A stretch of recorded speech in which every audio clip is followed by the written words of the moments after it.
I'm already fucking up. What's going on, everybody? Welcome to the One Jets Pod. Welcome to the Unfiltered Sports Network. You are watching the Unfiltered Sports Podcast. I am Randy. Thank you for joining us. Make sure to hit that like and subscribe button. Smash that bell notification so that way you're notified every time we come live. We're here every Tuesday night at 7 o'clock Pacific, 10 o'clock Eastern. So, again, hit that like and subscribe button, and we appreciate y'all for joining us here today. Mr. Dominic, how are you? Hello. I'm doing fantastic. Well, I'd be better if there was a different result on Sunday and some other things. But hey, I'm alive, I'm breathing, so it's a good day. All righty. Matt, that's where you come in. You remember? my bad. And I'm doing pretty good. Happy for my team winning. Even though I didn't pick them. So it seems like I'm gonna be like Randy, pick the opposite team and we might win. But yeah, I'm doing good. Excited to be live, man. Excited. I'm not doing too good myself. It was a rough week. Look, I've done this with Matt over there, I think for about 7 or 8 years. I've never stopped or started a season picking games this bad. Number one, usually me and Matt will start off the first couple weeks kind of poor, and then we just pour it on. We start winning. We go at about a 70 to 75% clip the rest of the way. Week 5 did not live up to expectations. Let's just say that. Oh, man. So with that being said, fellas, it's good to see you again on a Tuesday. I'm glad to see everyone's here and doing well, and I hope you are all in the messages, and you guys and gals can contribute in and make us look bad as we've had Nats fan tear me apart, and I've had to request or had to call her team the Commanders, which they are the Washington Commanders. I can't call them woke because she's destroying me right now in picks. Yeah. So shout out to Mario too. He's been pretty good in picking his picks as well. Absolutely. There's been a lot of guys and gals on here doing way better than me. So maybe we want to trade hosts here. So with that being said, what we do here on One Jets Pod and the Unfiltered Sports Podcast here is we go over the games where you're going to touch on our 4 games that matter to us, and then we're going to hit the rest of them. Right, Randy? Is that how we're going to do it this time? That's how we're doing it, baby. Okay, which one are we going to start out with, my friend? Well, no. I see what y'all motherfuckers trying to do. Trying to skip out on the daddy. Y'all. See, when I win, nobody wants to acknowledge that shit. Well, guess what? I won this week again, 2 weeks running, and now guess who's in last place, ladies and gentlemen, down there with the shitty number 4. Hey, Todd had a horrible week this week. Hey, I'm only one game behind you, so. You get used to that, baby. This is probably 9-5. Me and Matt both go 9-5. Dom goes 7-7. Todd down there at 4-10. That we all improved to. Dominic goes 48-30, still in first place, still in second. Matt at 44-34. The newly crowned third place guy, 38-40 myself, and then Todd down there at 37-41. That's what you get for losing to the Giants. Yeah. You know what? I've been in second place all 5 weeks, man. Someone got to give. Hey, you're slowly getting there. I'm slowly getting there, man. I think over the last couple of seasons, this is probably the first time I've not seen Randy in the bleached 4th place butthole position. This is fantastic for Randy. And before we move on, we got to shout out again. I think Mario. I didn't get his picks for some reason, but he went 9-5. Sonia goes 7-7 this week. She's 46-32 overall. She's kicking all of our asses. Excuse me, I got 48 wins. Mateo went. Actually, this is a typo. I screwed up. He didn't go 7-7. I believe him and Todd went the same, but he's 15-14 overall. So apparently, I copy and pasted and was not paying attention. So that's where we're at, ladies and gentlemen. Nice. Okay. Well, I was hoping that we would skip that part, but we had to cover it. So. I saw that. Hey, Randy called us out on that one quick. So what we're going to do a little different on this one is we're going to give our perspective on our teams, and then we're going to chime in with brief comments on the other person's team and their game. and then we're going to move on to the other 10 games that that were by the league. So with that being said, everyone I think by now knows our favorite teams. Mine is the Seahawks, Randy's the Jets, obviously, Dominic's the 49ers, and Matt's the Cowboys. So with that being said, fellas, the first game on the docket to discuss was the one overseas in London, where the New York Jets and Robert Saleh had his last go-around with the Jets as coach, as they hosted the Vikings. And what happened, in your opinion? Randy, take it away. Man, well, it started, 3 bonehead interceptions by Aaron Rodgers. I mean, I couldn't believe what I was watching there. I'll say one thing. Everybody, Sam Darnold this year. Well, guess what? We sent him back down to earth. 14 for 31, didn't even complete 50% of his passes, 179 yards, no passing touchdowns, an interception, 50% passer rating. Rodgers didn't, at least he completed 50% of the passes, but he didn't do too much better. I told everybody what was going to happen eventually. Sam Darnold was going to come down to earth. He faces a real good defense, and he finally did. And you all saw the real Sam Darnold. So I don't see Minnesota hanging on very much longer. I just don't see that quarterback play being able to hold up. Let's see what else here we got. It's just penalties, fucking penalties. Been saying, did you know I read a stat today that the Jets are the most penalized team in the league going back to last year? It's like 170 fucking penalties. Yeah, dude. Come on. So, Saleh's gone. I say we go get Tay Adams because the Jets are all in. It's got to be all in. It's fucking Super Bowl or bust now, dude, because without a playoff appearance, everybody's gone. What do you guys think? I would have to agree with you in that sense. You're in a situation where a lot of hopes were pinned on Aaron Rodgers returning from his injury, and it has not gone to plan at all this season. And I think no matter how you shake it up, was Robert Saleh the guy that should have been fired? Probably. Now, is there a situation where he can be a great coach, but not a great head coach, and he's better as a coordinator? Absolutely, that can be the case in that sense. And maybe I have some more knowledge because he was a 49er defensive coordinator, and I've seen him in a different scheme, in a different situation. But I think to have the feel that the Jets have to make Super Bowl or bust this year, I think that narrative is starting to go away. And maybe again, as an outside perspective, because maybe it's a little more unrealistic. Yes, Aaron Rodgers only has so much time left for him, but now you have this whole coaching debacle situation. The offense is not playing the capabilities. Breece Hall is not the same running back that he's been the last couple of seasons. That defense is still very good. The defense has not been horrible in that regard. But I think in total, I think a lot of people need to pump the brakes on it's Super Bowl or bust, because I think there's a lot of pieces to the puzzle that are falling apart. Whoa. It's not Super Bowl or bust. You just fired your fucking head coach, and you got an interim head coach in there, dude. It's not Super Bowl or bust. Without a fucking playoff appearance, this whole staff is fucking gone. Well, that's what I'm saying. I think the initial going into this season was Super Bowl or bust, right?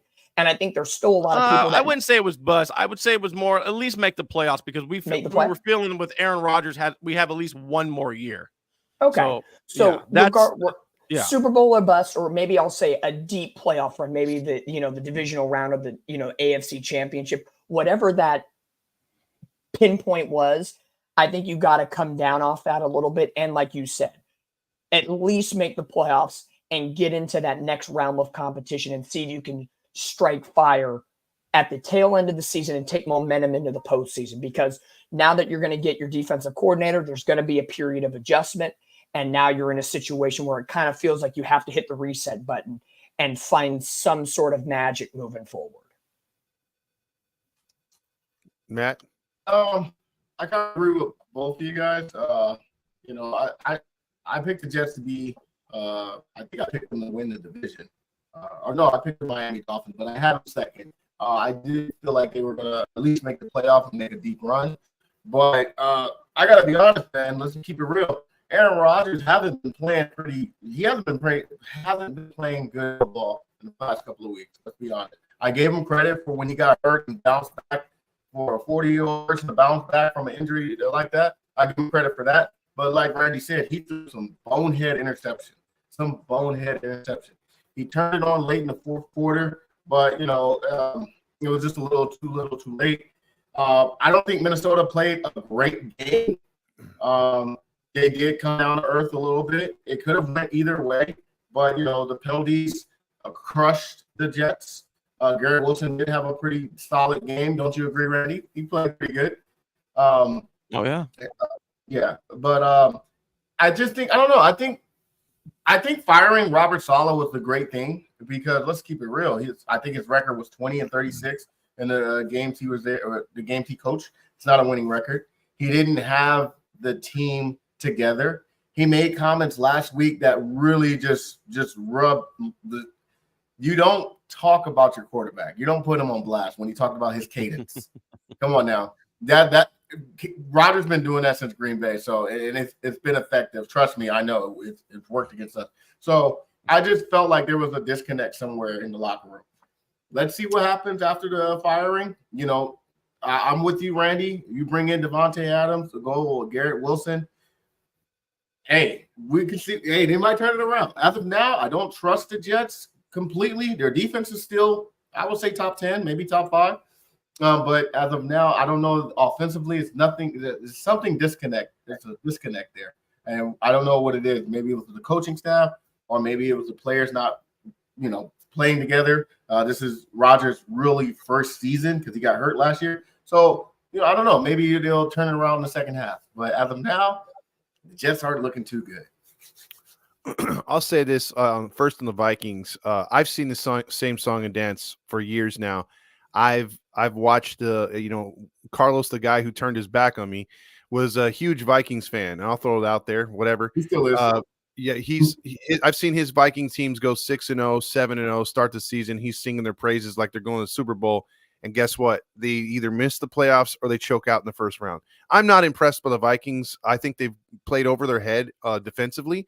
Offensively, yes, I think Randy's hit it on the nail on the head. When they face a good defense, Sam Darnold was overthrowing throws. He was getting hit. He didn't look comfortable in the pocket. When you're not sitting back there with 4 seconds every play, yeah, you tend to look good when you have 4 seconds or more. But when you're down to 2 seconds or less, that's when the real quarterback needs to step in. And those when the greats experience the success, and the ones that are failures fail. And I want to see more from Darnold, and I think we saw, like Randy said, the beginning of that. Now, the Jets side, solid thing with the record. I don't think that was all on him the first couple years. I think that had to do with quarterback injuries and things of that nature. But only Randy knows, and Jet fans, and I think there was a couple good comments there by Dominique as well, and Matt, as far as what his capabilities were as a coach. And as far as the Jets are concerned, I think who should have went with Saleh was Hackett. Hackett sucks. I mean, he ruined Wilson and the offense with a quarterback like that. He doesn't look comfortable. We didn't see him last year because of the injury, but to me, seeing some Jets games this year, Rodgers doesn't look comfortable. He's not throwing his Rodgers-like passes. They're making the excuses that, well, he can't scramble no more. Well, he shouldn't have to. You should have an offense in there to be better. I've seen way too many screen passes from the Jets. It looks like Seattle from a couple years ago, and I'll go back to that again, except they're not handing the ball off in the shotgun as much as Seattle was, but nothing creative running the ball when you have a really good backfield and no real creative passes or play action stuff that when they had before, and the protection isn't holding up because they're not calling the right protection. Those are all kinds of problems. And then Randy says the penalties, but long story short, the Jets are only 1 win away from being right back in this division. So we'll see when the picks come out. Beating the Bills changes everything, because that might be 3 straight losses for the Bills. And again, Vikings, I don't put too much cadence in them. Just to cap that off real quick, did you know before Saleh got fired, he was getting ready to fire Hackett? Well, there you go. And really? hopefully that's not a Rodgers thing where they hold on to Hackett, but we'll see. Yeah. So that'll move us on to Dallas versus Pittsburgh, and this is Matt's turn to speak up on this one. This was a butt-clinching victory. He was the only one that got a victory this week. I forgot to mention the score. The Vikings had beat the Jets 23-17, and this one right here, the Cowboys came back and held on 20-17.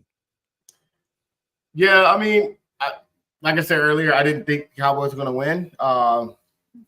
There's nothing that impresses me this year.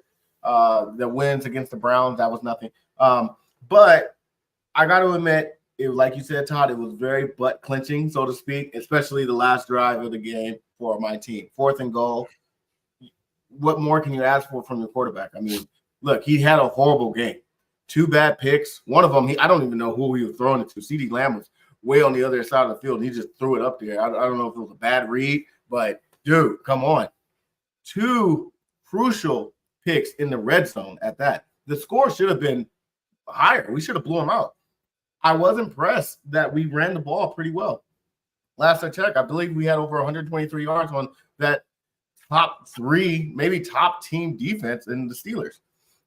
Hey, impressive. I love it. We was floating the ball around. It wasn't just CeeDee Lamb he was targeting. Ferguson got some good catches. Tolbert got some catches. You know, we didn't have Brandon Cooks, so all of our guys stepped up. Our fullback had some good plays. I liked that the ball was spread around. I also liked the defense. I know it wasn't a top 5 running back in Najee Harris, but still, we shut them down somewhat. So I was impressed in those little things. Sloppy game nonetheless, but when you need the ball and you need that score in the last 2-minute drive, man, that's all you ask for in a quarterback. You can have a horrible game, but when you need that person to score in the last minute, i.e. Tom Brady in several Super Bowls, he didn't have great games, but when you needed that drive, what did he do? He got you there. He might not have scored a touchdown, but he got him there to kick a field goal. So I'm impressed with the last drive. Other than that, it was a sloppy game. Still got some improvements to do. I'm still worried about the Cowboys. I'm not going to sit here and say, hey, we're back, but I appreciate the win. Yeah, no, I mean, you played a really good Pittsburgh Steeler defense. Credit to the Cowboys. Only one who picked them, by the way. Shut up, Randy. I know, man. I'm sad. I didn't even want them. Remember, I was like, I want to change my pick. Strategy. I knew you guys weren't going to let me change it, though. But no, hey, the Cowboys did what they had to do. It wasn't really. I fell asleep. Man. Okay. Football kicked my ass on Sunday. The whole day of watching that shit. Taking notes and whatnot. But no, congratulations on the win to the Cowboys. You can't apologize for wins, man. Especially in a division that looks like it could be a little competitive. It could be 2-3 team race. So Cowboys did what they had to do. They beat a good Pittsburgh Steelers team. So kudos to them. Yeah, I think Cowboys, as much of a sloppy game as it was for both sides, I know the weather played in a factor in that, essentially in Pittsburgh. Dallas's defense played much better than what I thought they would without Lawrence and Parsons. So that's a good testament right there to Dallas that they can get the job done still against a quality team in Pittsburgh who is well coached with Tomlin to get in and get the job done. Now, Matt, like you said, Dak did not have a clean game by any sense of the word. The 2 interceptions were bad. What I did appreciate, and something we talked about last week, was where was the running game from Dallas all season long? And then all of a sudden, they got their business done. The run opens up the pass, and it gives Dak Prescott some options. And I know there's issues still percolating between Dak and CeeDee Lamb, and there was words on the sideline. And, hey, winning will cure things, right? Winning will cure all sometimes. But if Dallas can establish the run better with Dowdle, I think that will help their offense moving forward. And even losing Cooks, Tolbert did a very good job. Again, he brought in that final touchdown at the end of the day. So I think Dallas, as ugly, you got to win the ugly one sometimes. So a win is a win. Yeah. And against a good defense like Pittsburgh, that is a nice little stepping stone, especially with the Commanders still first in that division right now. That's a great point, Dom. If Dallas can get that run game going, hey. Yeah, that's true. Opens up the play action. And I'll say this about Pittsburgh. This might be one of the more finest jobs by Tomlinson defensively. Every time we want to count them out and say, okay, the Steelers are done or they're going to fall down, he always keeps them relevant. And defensively, they look very impressive against Dallas. Again, Dallas had a couple mistakes on their own. But I think other than the one interception that Matt was talking about, the other ones were forced by the defense. I mean, what a play on that fourth down play or third down play where the linebacker shoots the gap and goes helmet to first with the running back and forces that fumble. That could have been chaos if Dak doesn't react. And so I think because Fitzpatrick was right there to recover if he didn't. So that would have been one of the plays of the year. I mean, I think it was even in a losing effort. He jumped 5 yards, man. He flew. Yeah, I mean that was video game-esque. So I think the Steelers will be fine, but then they got to make a decision. Do you stick with a bad quarterback who has – look, I learned one thing from Justin Fields from watching him so far.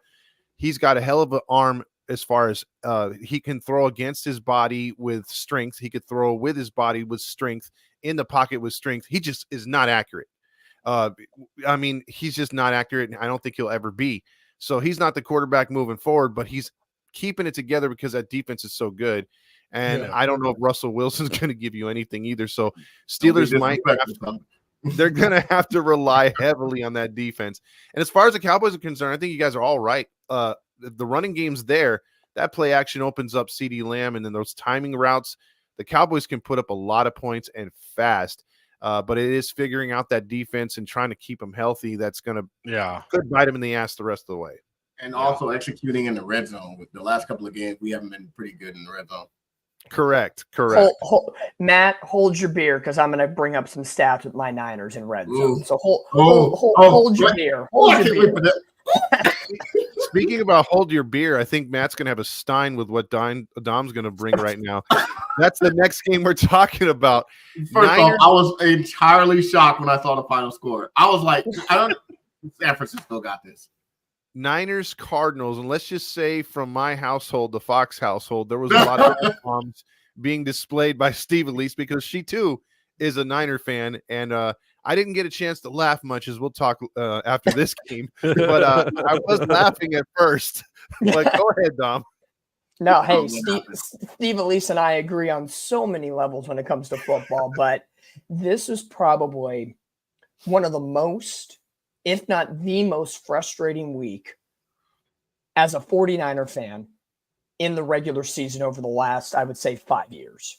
And because I think it's the way the season's gone so far. You had the off season where there was turmoil with Ayuk and Williams and McCaffrey's injured. So you have that steam rolling into the season. Then you have a great opening game. No offense, Randy, against the Jets. You go 1-0 and that you feel it clears some problems up. And then you have a clunker in Minnesota. And then all of a sudden, just when you think you're about to get back in it, you drop 2 divisional games against teams that are the butthole of the NFC West. And you blow 10-plus point leads in each of those games in disgusting fashion, where, in my opinion, it all stems on the defense. And for me to complain about 49ers defenses is absolutely atrocious. For a team to be this inept on defense this early on in the season is bad. If your name is not Fred Warner, Nick Bosa, Charvarius Ward, Diamond Lenore, those are the only 4 players on the Niners defense that are coming to play each and every week. The rest of the defense, I have confidence in saying this, trash, garbage right now. Come on, Dom, it's too early, man. Yeah. No. Come the on, way, Dom. and maybe it's stemming from the new defensive coordinator.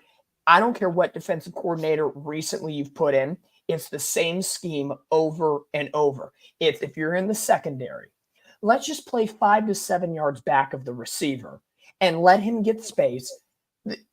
Any quarterback in the league will take a 7-yard pass and kill you death by 1,000 cuts. The Niners aren't giving away the big 70-yard bomb or this. It's short plays that leads to the big exclamation point.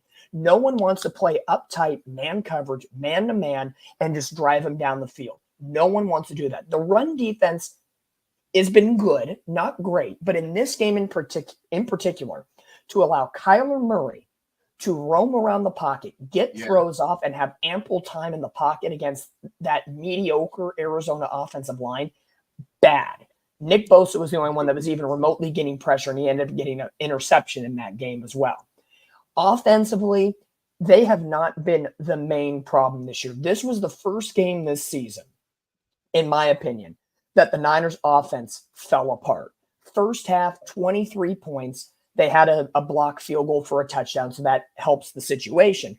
But second half, they run away from the run. Jordan Mason is one of the top 3 running backs in this league this year. And in the first half, 3rd and goal on the 1. And instead of handing the ball off and beefing up your O-line with Mason and Kittle, who's an extra blocker, you do a bootleg run and they read it a mile away and Brock Purdy tries to make something out of nothing. I appreciate that, but that should not be the play call at the end of the day. So I think poor play calling, and to get 0 points, score 0 points on this Arizona defense in the second half, I get it. We lost our kicker. Okay, so putting our punter in to try to kick a 48-yard field goal, probably not the best case scenario. I'd fucking try it. Yeah, I'm with you. And what are the odds of converting a 4th and 23? Correct. Very low. And Correct. I don't disagree. And I said this on our internal chat. I voice messaged that. But I think the situation at hand is, I think it's one word: complacency. The Niners have been so dominant in the NFL for the last 5 to 7 years that I think they go into the halftime locker room up 23-10 against what should be a crappy Arizona team. And they think, we got this. We'll play mediocre defense. We'll get by and we'll win. Well, you did that against the Rams, and look what it led to. And now you did the same thing. You're now 0-2 against the division with a divisional matchup on a short week, and you have to travel. Todd, I told you this. I told you all this. This game decides the 49ers season. No. This Thursday against Seattle. No. I know. The only thing that has given me hope that this week is not that type of game, 3 seasons, the Niners have made the NFC title game with a sub 500 record 8 weeks into the year. They were 3-5 when they beat the Rams the final game of the year and lost to the Rams in the NFC title game. They were 3-4 when going to play the Eagles in the NFC title game the year after that. So 2 years they were under 500. So they've had these lumps before in the middle in the early portion of the season, but never against divisional rivals. That is what's scaring me the most. And Seattle this week, there's a lot on the line. So it's just incredibly frustrating that the coaching staff can't sharpen up the screws in this point and get the mental part of the game correct. And I said, defense is the bigger problem to me than offense right now. Real quick, which of these teams in your division will make the playoff this year? Maybe only Seattle. So you ain't got to worry about your division, really. I think the Niners clean it up, dog. Again, losing games against your division is going to come back and bite you. And I think it's more so if you get blown out 40-10, whatever. But to lose in the manner in which the Niners lost in both those games, if it is a 7 seed in comparison to winning the division and maybe getting a 3 seed, that can come bite your ass. And on the red zone efficiency, my last point, 1 for 6 in the red zone this week. Ooh. Niners are 50% in the red zone this season. They are the number 2. They are the number 2 team in the NFL getting into the red zone, but they are the 31st team out of 32 in converting in the red zone. That cannot happen. And to me, I know a lot of people are going to put it on Brock Purdy. I think it's play selection and play calling that is the big problem. I will say this real quick. As far as Seattle's concerned, I agree with Dom.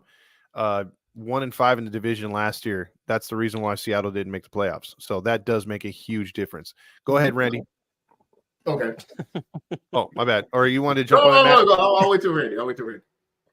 No, you guys go ahead. I'll skip this one. Go, Matt. I was just saying, okay, look, I'm with you, Dom. I'm not a Niners fan whatsoever, our rivalry. But I felt confident. I didn't even see the second half. I'm like, oh, man, Niners got this. There's no way. 23-10, it's over. I saw the ending. I was like, wow. But I'm not going to put it all on the defense. I know their secondary hasn't been playing that great. Let's be honest. Like you said, Fred Warner's been playing good. Bosa, they've been playing excellent. I don't know if it's complacency. I don't know. Maybe it is play calling. But you got to remember, your team is banged up, man. McCaffrey's not there. Debo Samuel's banged up for a few games. You know what I'm saying? Like, Ayuk didn't even make training camp. Trent Williams didn't make training camp. So that's what I'm saying. I think it's still a little early. As much as I hate you guys, I'm real recognized real. I know you guys are an elite team, and you have been for the past few 3, 4, 5 seasons. So I'm just saying it's a little too early to press the panic button. Outside of the Seattle Seahawks, your division ain't going nowhere. It's going to be between Seattle and San Francisco. Arizona ain't going nowhere. The Rams ain't going nowhere. So you play better against opponents outside of your division. So I don't think the Niners should panic. Even if they lose to Seattle, I still wouldn't panic. I think you guys can turn it around. Just give it some time. McCaffrey will come back. Your running game will be excellent. Mason's been playing really good. And, obviously you want McCaffrey. Brock Purdy has been playing pretty good. I wouldn't even blame him on that loss. You know what I'm saying? I would blame coaching, play calling, definitely. They did let their feet off the gas. They played to their opponent. They probably thought, hey, we're the big brother of this division. Who's Arizona? And they allowed them to creepily catch up and take the lead, and then eventually they lost.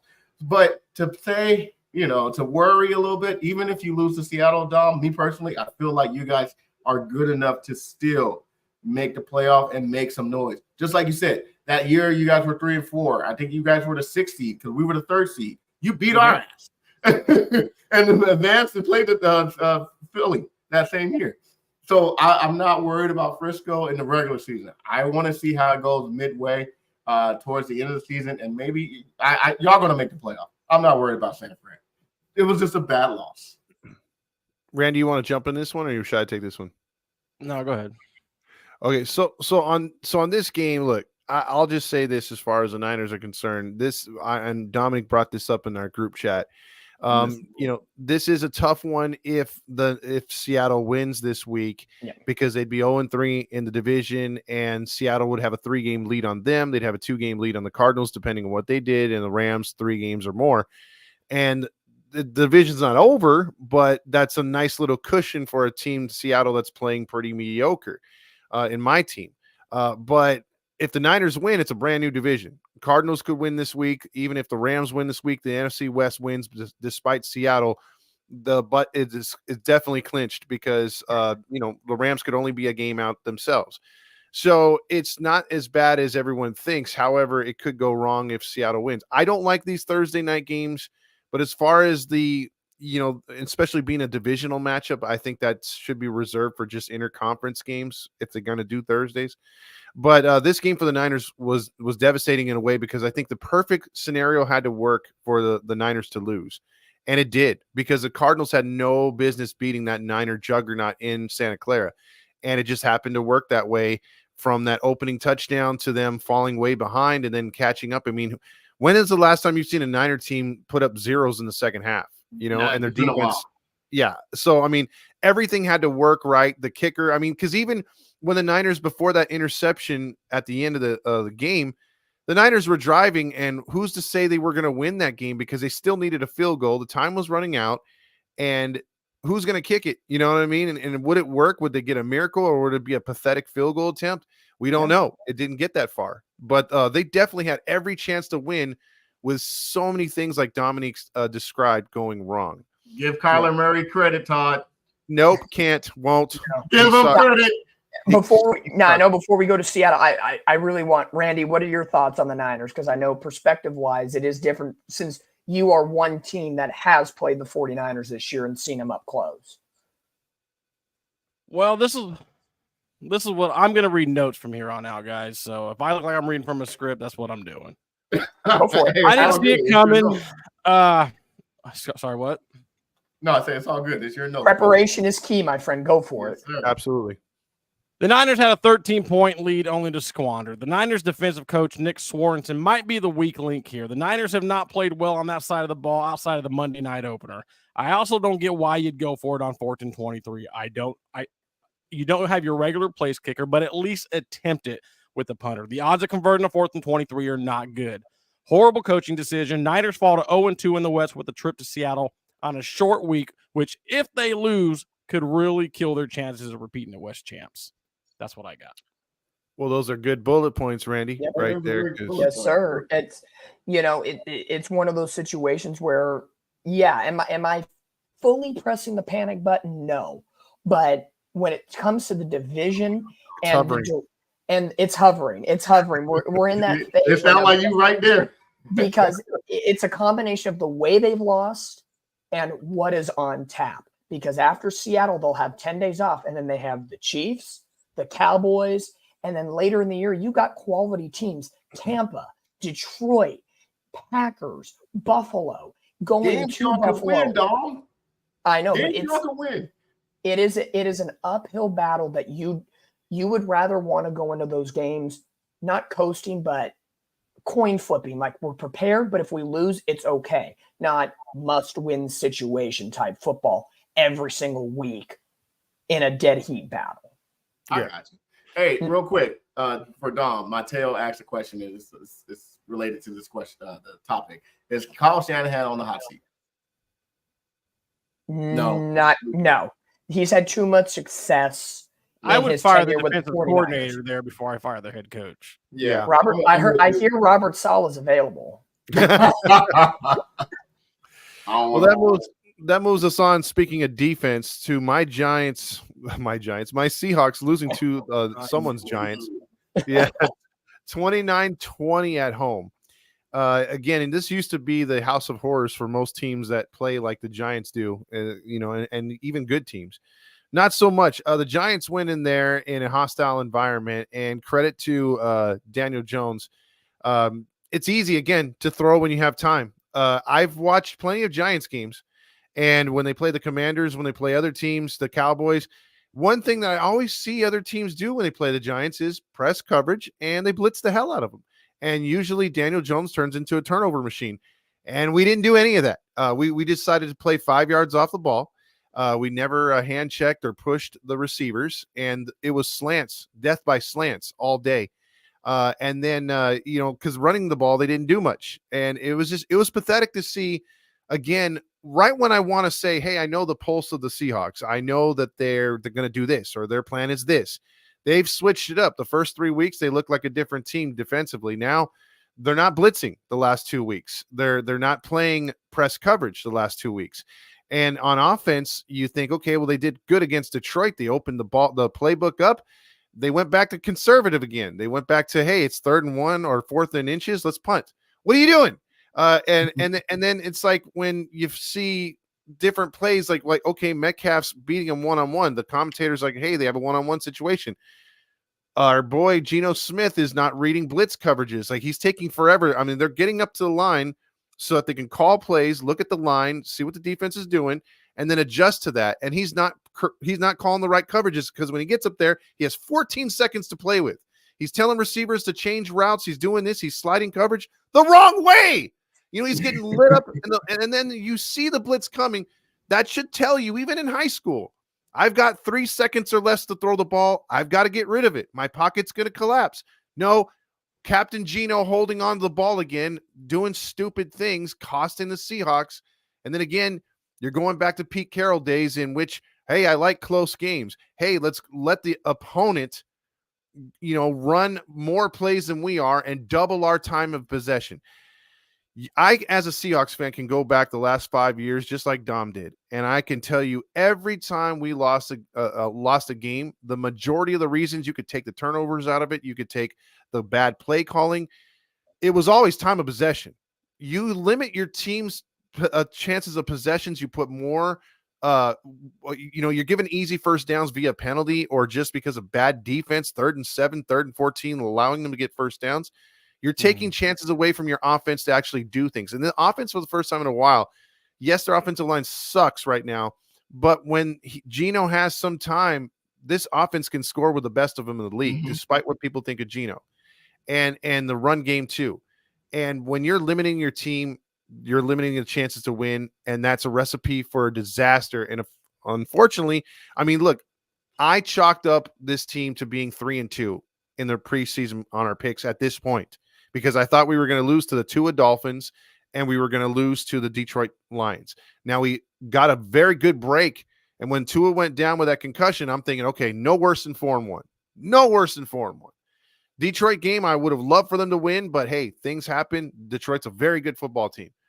But lose to the Giants right before the Niners, I thought me and Dom were going to be in the same situation. Yeah, there's no Eli now, but I would have thought, man, me and Dom are coming off victories against patsy teams, and we're going to play a very key matchup on Thursday. Now it's like, Jesus Christ, we got to right the ship on a short week. At its finest. Yeah. So that's my take on a Seahawks disappointing loss. Yeah. So, go ahead, Randy. Go ahead. So from the brilliant mind of myself, this is what I got in the notes. I put tough loss at home for Seattle, especially when you're favored and the Giants are without Neighbors and Singletary. Mm-hmm. Giants just straight up, they just simply outplayed Seattle. They ran the ball for over 175 yards, controlled the clock to the tune of 37 and some change. I mean, let's be real. The Giants came in, bullied the Hawks around at home, sacked Geno Smith 7 times, and it was especially, in the words of Matt, disrespectful with that blocked field goal return for a touchdown, which the Seattle Seahawks themselves created, as Todd likes to say. Not how you wanted to come out going into a big NFC West matchup with San Francisco on a short week. I'd say the season just got very real, very fast for the Seattle Seahawks. You're right, Randy. Yeah. I can believe that in a lot of sense because I told you guys on Sunday, I think Seattle fell into a trap game. No Neighbors, no Singletary, and you'd think, okay, Daniel Jones is not going to have his weapons. Game, Yep. That is the textbook of a trap game in that sense. Mm-hmm. So I think, throw analytics out the window and it's just a mano a mano. And at that point, Seattle just didn't want to hit the other team harder.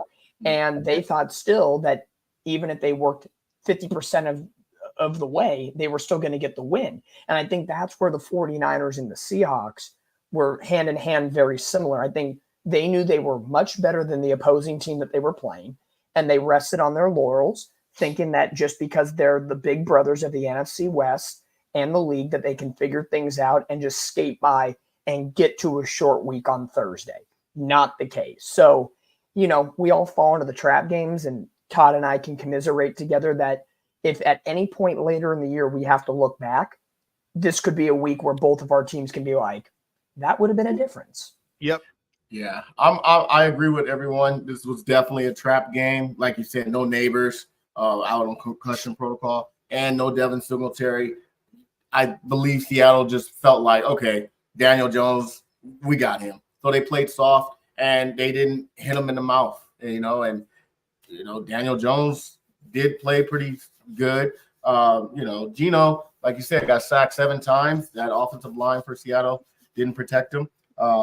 And like Todd said, you give him some time, he can eat you up. Pause. Mm-hmm. But yeah, I just think Seattle just played to their opponent.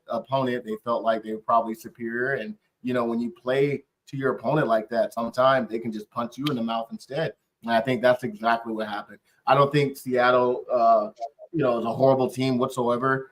They should have won this game. Everyone chalked them as a win. It's, but I think they just played to their opponent, and kudos to the Giants. Absolutely. So with our 4 teams and games out of the way, we now move on to a quick rapid fire on the 10 that remain, 10 games that are going on. And the first one was the Atlanta Tampa Bay game. And I'll just say this right now. This game, Randy.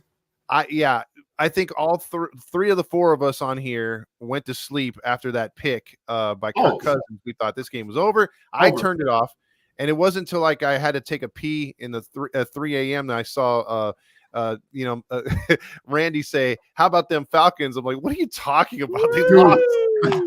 But 500 yards by Kirk Cousins, 42 of 58. 4 touchdowns. On Matt Ryan night of all nights.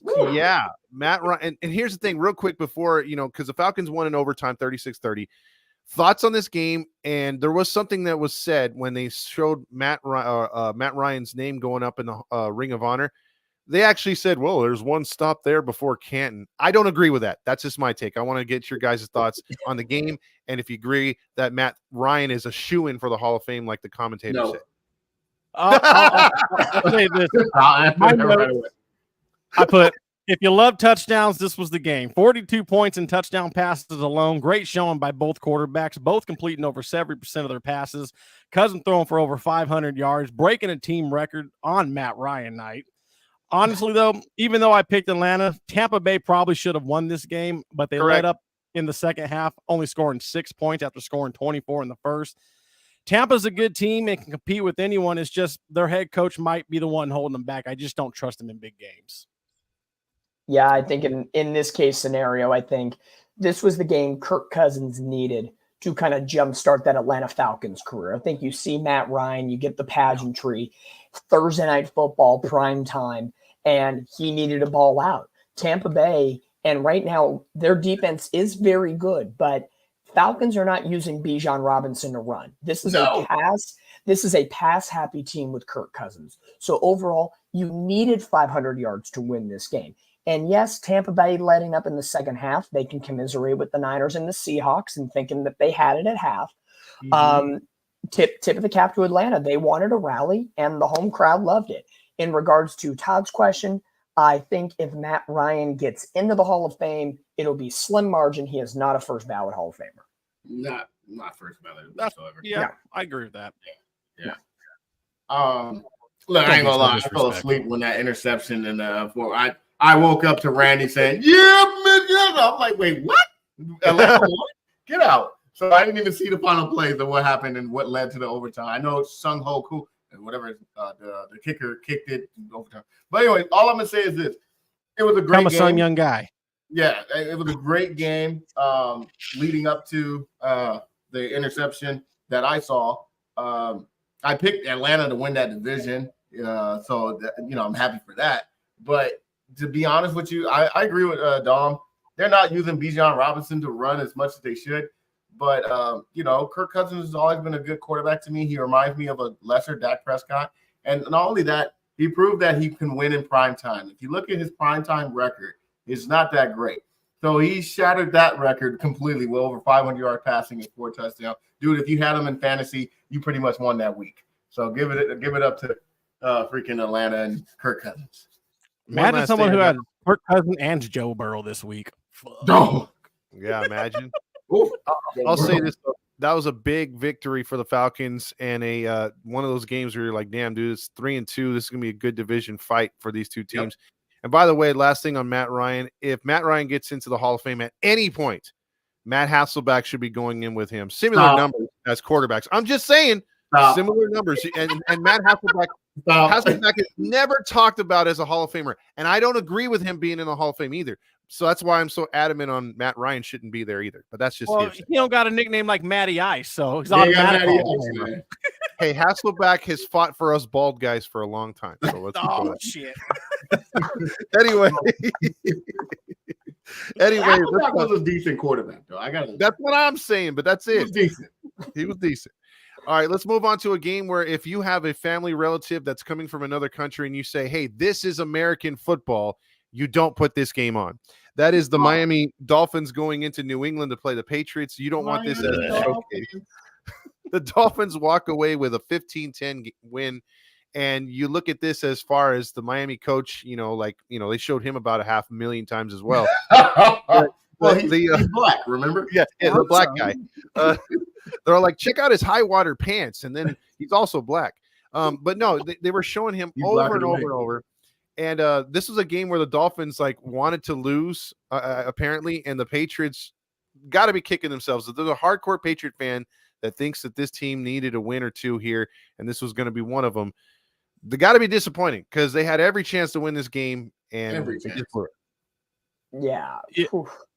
Yeah, Dolphins, they lose another player to concussion in David Achan, or however you say his name. But as a Jet fan, I'll credit the Dolphins, though. Despite the score being 15-10, I felt like they controlled the game pretty well, and partly because the Patriots are just a very bad and horribly coached football team. The Patriots are exactly who we thought they are. Don't expect to be picking them much going forward, guys. You'd have to be crazy to pick them at anything. The Dolphins may have saved their season with that win, especially with Tua's return just right around the corner. Yeah, I think it was just a straight-up ugly game overall. I think the best look was looking at the Dolphins, Rolex watch the whole game. You know, it was shining in the camera eye the whole time. But, you know, you got news today that New England's going to start Drake May next week. So you're in a situation where they're probably playing for a top 5 pick in the upcoming draft. Mm-hmm. So ugly, you know, we talk about it all the time. You got to win the ugly games. And for Miami to somehow save their season a little bit in order for Tua to come back and see if this Dolphins team can make a run, they needed that win and they got the job done. Yeah, it was an ugly game, to say the least. Dolphins came back in the end to sneak that win because the Patriots, I mean, the Dolphins was just giving them the win. Hey, take it. The Patriots didn't want it, so Dolphins took it back. You know, Etienne got a concussion protocol. He was out for the game. Hopefully he's good. You know, like you said, this kind of saved Dolphins season because they were looking like they were falling off the deep end and looking maybe they were going to compete for a top pick. But, you know, to win a game like that, a game that, I mean, really you should have won heavily because the Patriots isn't that great of a team. So to win that game, to have a 2-3 record, Tua's around the corner, hey, you never know. You might sneak in and win a wild card if he's healthy. If he's not healthy, just keep him on the IR. Just play for another season. But good win. I don't think they win another game like that, you know, unless they're playing someone like the Panthers, maybe. You know, they could sneak that in. But constructed how they are now, you know, that was a good win. So give it up to the Dolphins. Speaking of which, the Carolina Panthers hosted the the Carolina Panthers were on the road against the Chicago Bears. And I will say this, you know, I've been against Caleb Williams. I still am. I sorry, Mario, but I still think in the end, he's going to be a bust. He came out against another sloppy team, and I haven't seen too many NFL teams. I watched a good bit of this game, especially on the replay with the ticket. And to see the defensive lapses and the blown coverages, no safety over the top help. I mean, he was picking them apart. He should have picked them apart. That shouldn't have been a close game, and it wasn't. So not impressed with the score. They did what they had to do. I thought they did a little bit more, and which is nice for Bears fans. But let's pump our brakes. They haven't played nobody in the division yet. Let's see what he does when they play that black and blue division. But the Bears win 36-10 over the hapless Panthers. And again, I got to see more from Caleb before I give him any shine because right now, Jaden Daniels is my rookie of the year, not anywhere close as Caleb Williams. Oh, yeah. Jaden Daniels definitely the rookie of the year. 20 for 29, 69%. You know, baby steps, 304 yards passing, 2 passing touchdowns. He paints his nails, Randy. He paints his nails. Hey, 123.2 passer rate, and you give me one of those every week. You can paint your toenails, you can put some lipstick on, do whatever you want. But I'll say this, DJ Moore had a hell of a game as well, who, by the way, I put in a claim for in fantasy football, Dom. Want to get on that in the morning for me? I got a good feeling about the Bears. Not a playoff team yet, but if this offense can have some type of consistency, they could be a tough go every week. Carolina's Carolina. They're banged up, but overall, just a bad football team, and the Bears did what they had to do. Yeah, 100% in agreement. Bears got to do what they got to do. I was hoping for a little bit more from Carolina this week. You've seen Andy Dalton play very well. I know their receivers got banged up in and out of the game, but that defense is by no means as good at all, and the Bears had to do what they had to do, and they kind of saved their season a little bit. Again, they haven't had any divisional games yet, so pad your record before getting into those divisional games, and you'll see what the case may be, but good for the Bears to get a win at home. Yeah, shout out to the Bears. They played the opponent that, you know, we all thought. I think we all got enamored by that Andy Dalton first game win, and we felt like the Panthers were just back and they were a great team. They're horrible. So the Bears did what they were supposed to do.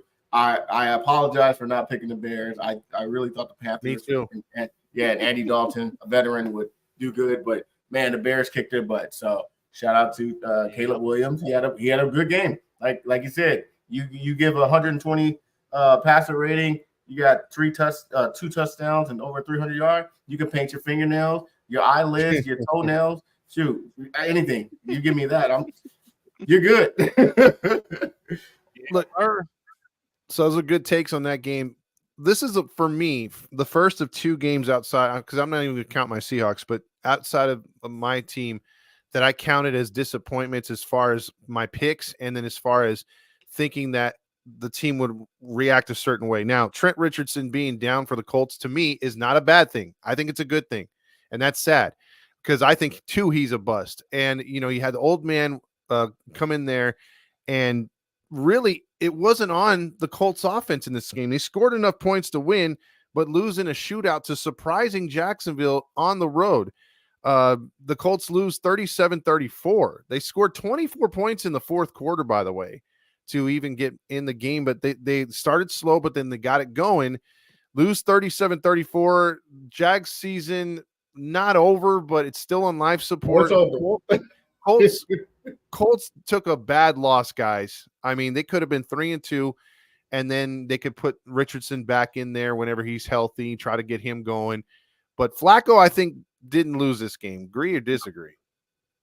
I would agree. I mean, combined 71 points. I mean, both offenses showed up. I can only imagine had the Colts had Jonathan Taylor for this game.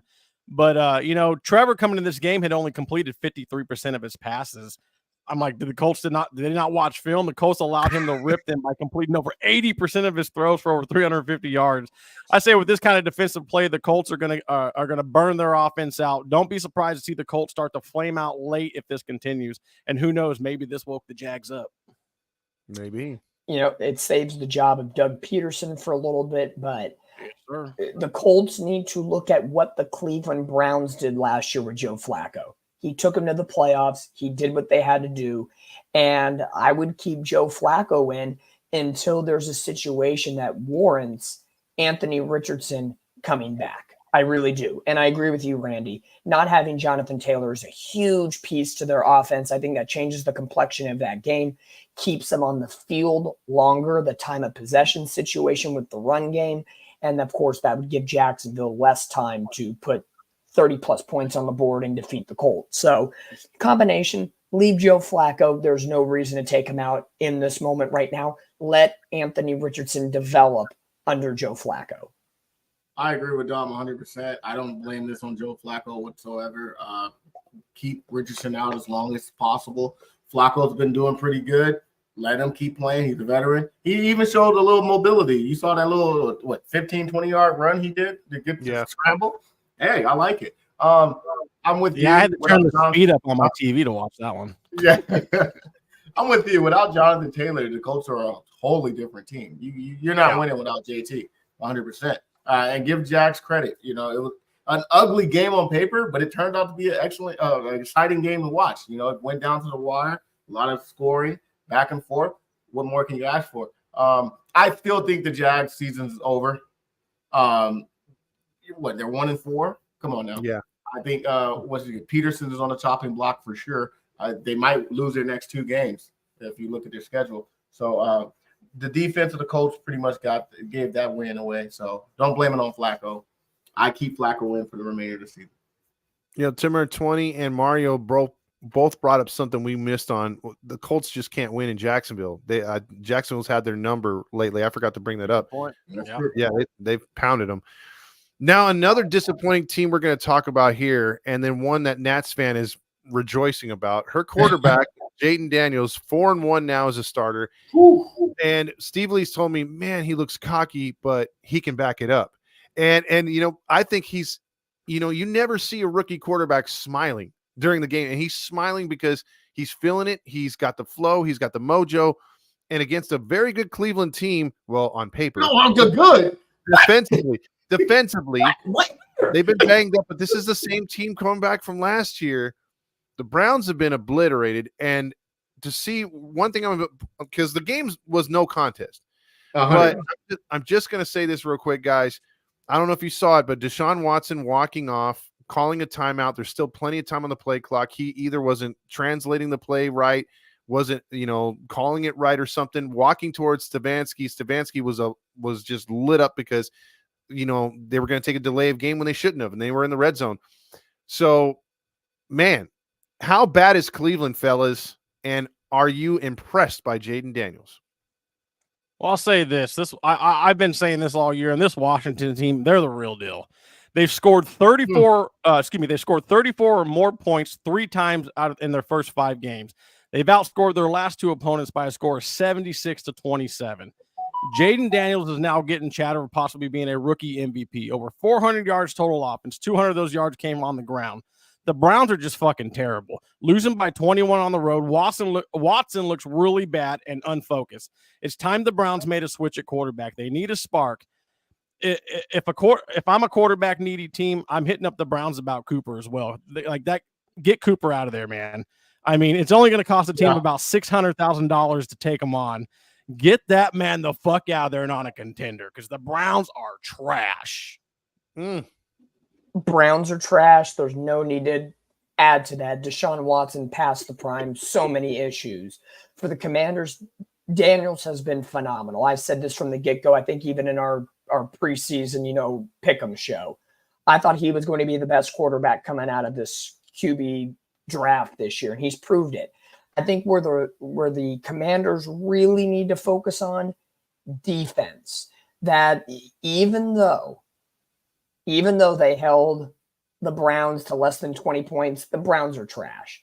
I think when they play competitive teams, they need to have a lockdown secondary. That secondary is, I believe, the biggest problem for the Commanders. So if they can get some secondary help and progress moving on and developing into the future, I think they have the ability to be that new, I don't want to say king of the NFC East, but to consistently compete with the Cowboys, and they could fill in that spot of the Eagles, because the Eagles are being inconsistent right now. And I really like what the Commanders are giving us right now. Quinn, as their head coach, is proving why he is now a head coach. And I think potentially, I said it before, I'm not going to put a little fuel on the fire here, but maybe he should have been the Dallas Cowboy coach at the end of the day over Mike McCarthy. That could be a conversation that can be had. 100%. When the Cowboys play the Commanders and you see that head-to-head matchup, I think they're playing for the division right there. But I really like what the Commanders are doing. I'm going to say this. I'm impressed with the Commanders because you beat the team that's in front of you. But let's keep it 100. The teams that they have beaten aren't that really good. They beat the Browns, they beat the Giants, the Bengals at the time were 0-3 or 0-2, and they beat the Arizona Cardinals. You beat the team that's in front of you, so it's impressive. But when they played the Buccaneers, they got their butts whipped. They got a tough team this week in the Ravens. We'll see what they do. If they can beat the Ravens and keep this momentum, and Jaden Daniels has been playing excellent, I'm not discrediting anything. If he plays good and they beat the Ravens, they got my attention. As of now, I'm just waiting because their schedule has been a little soft. Let's see what happens when their schedule gets tougher. It's getting tougher as these weeks progress. So if they can keep this momentum up and beat competitive teams, they might be the best team in the NFC East. As of now, I'm holding off. Right now they are, but I'm holding off. Okay, 2 last tidbits on this. I like what Nats fan says about the quarterback taking slides instead of going head first, getting concussions. That's always smart, prolongs a career, even as a rookie. Then 2, real quick, House Hunter, Steve Elise reminded me, she was watching that, and Deshaun Watson was on it, and bought a $35 million home here in Los Angeles area. And he was bragging about that guaranteed contract. He said he's getting $240, doesn't have to worry about it. Not what Cleveland fans want to see, that their quarterback just got paid and just really doesn't show much about caring. Never said in the interview how about he wants to win in Cleveland, how hard he's working. So that is a huge red flag. Something about Cleveland and picking quarterbacks that want money. Oh, Johnny Manziel. Crackhead. I think they're missing Baker Mayfield right about now. Right? They want those there was a State Farm commercial. Very disrespectful. Man. Let's move on a game I skipped by accident, the Bills and Texans. I will say this, guys, very briefly. This game was surprising defensively. On both sides, defensive play was very good. The Bills really had to fight, scratch, kick, and claw to even stay in the game or score late, as they scored 17 second-half points to really make things tight 2020. But what it came down to was stupid play calling around the 5-yard line when they should have just tried to run the clock out, go to overtime. The Bills decided to try to get it out of their end zone when they had not much time to do it. and they wound up punting on a short field, and still the Bills wound up hitting, or the Texans hit a 59-yard game winner to beat the Bills. And last thing on this game, I really dig those Houston jerseys. How about you? No. When they got released, I just don't like the gimmicky look of anything. Just like when they released the City Connects, I was like, whatever. But no, to touch on your point, yeah, I don't know what Buffalo was thinking at the end of that game. 1st and 10, 30 seconds left, backed up onto their own 3-yard line. Instead of just running out the clock to play for OT, instead you throw the ball 3 times, all incomplete. Punt the ball back with enough time for Houston to go down, run one play, kick a game-winning 59-yard field goal. Houston improves 4-1, but at what cost? They did lose Nico Collins, but it definitely affected their passing game. Houston's calling it week to week, so hopefully for them, they can adjust without them for just a few weeks. I really like Houston's defense, and I know they've been inconsistent the last couple of weeks, but to really hold Josh Allen to be a shell of himself in that game was very nice to see. But when looking at Buffalo's offense, it really proves to me how not having a bona fide wide receiver does not help them. I know Khalil Shakir was out, who is their quote unquote number 1 receiver.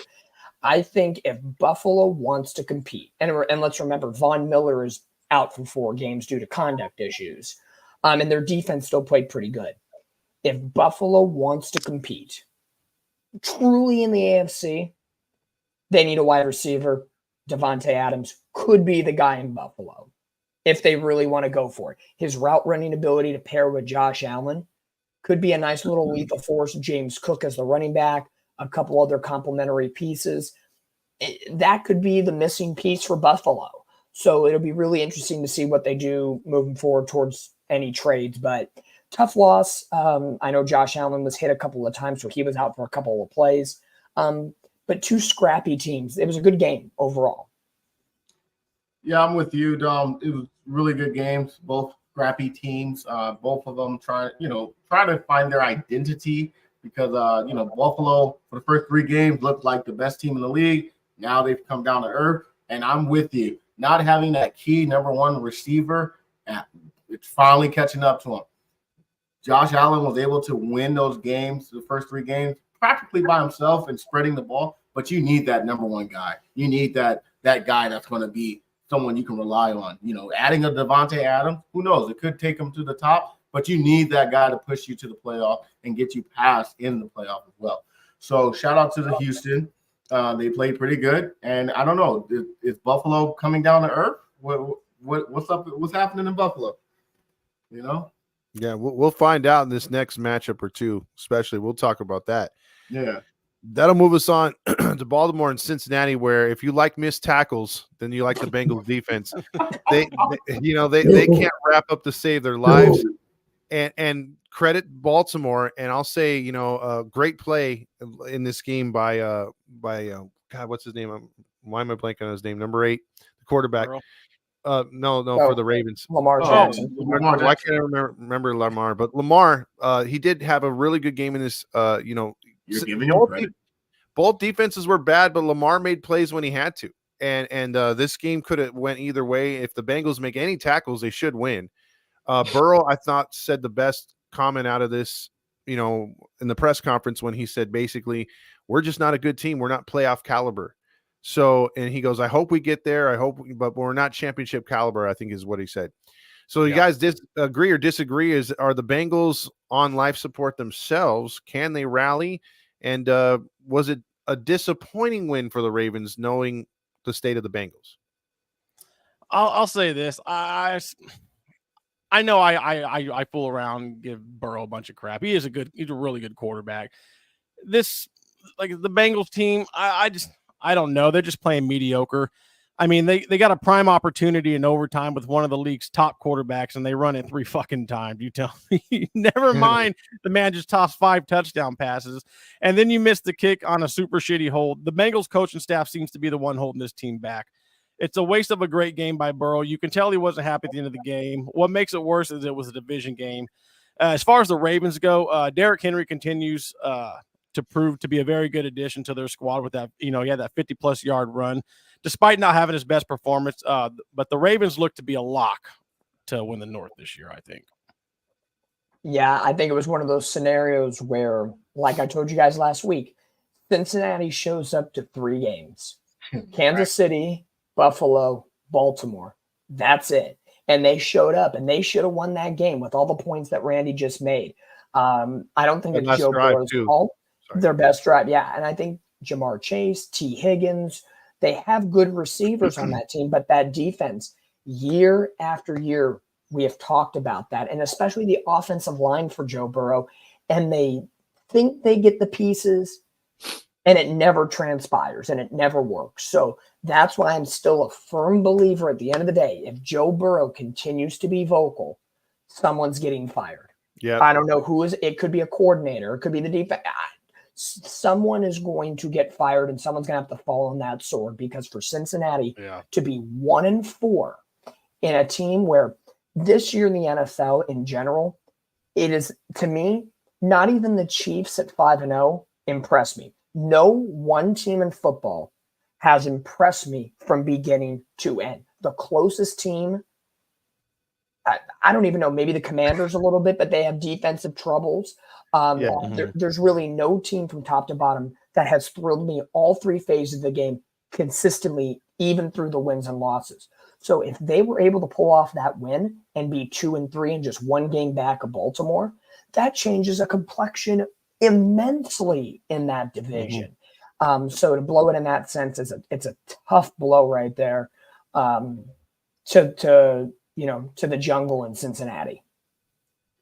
Yeah, I give Joe Burrow some credit. I mean, he clearly was not the reason they lost. It's that defense. That defense is horrible. But I also give him credit for his press conference comment. He said a lot without saying a lot. And the way he said it, he didn't disrespect anyone, but he pretty much, like you said, Dom, he put everyone's neck on the line. And if he continues to be vocal like that, I'm with you. Somebody's going to be gone. There's going to be some trades. Either release the defensive coordinator, head coach might be gone. There's no way the Bengals should be 1-4. And there was no way they should have lost that game.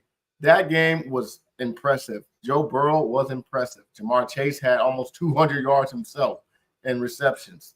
So I don't know what it is with that defense, but something got to give, man. To give up 38 points and your offense gave you 35 points, that's tough. That's a tough loss. Yeah, it is. And especially, I forgot to hit on that, Randy, when they had gotten into field goal range and they went super ultra conservative when they could have. All they needed was probably 5 to 6 more yards, and that field goal most likely goes in. But tough one.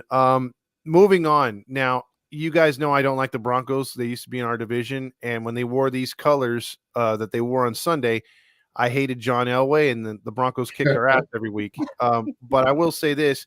It did look sexy for them to be wearing that against the Raiders. That was a throwback look. And the Broncos, out of nowhere, I mean, they've had a good defense, fellas, like one of the top 5 or top 3 even. Great defense. With Sean Payton.